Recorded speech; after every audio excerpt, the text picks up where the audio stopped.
ကိုကအခုနောက်ပိုင်းဗာပစ္စည်းပဲဝယ် TikTok search ဘာမှလေ mind type of ဘာညာဆိုပြီးရိုက်ရှာလိုက်တာအမှကိုနဲ့လိုက်မဲ့ပစ္စည်းတွေကြာလာဒီမြတ်မှာလည်း mind type of sunglass ဆိုပြီးရိုက်ရှာပြီးဝယ်ထားတာ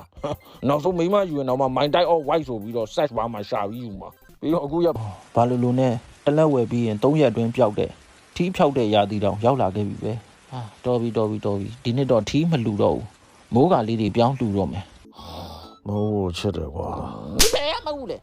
မိမဘေးနားမှာအိမ်နေတော့ तू ကမဟုတ်ကိုချစ်တယ်လုံနေတာအော် window လေးဟာ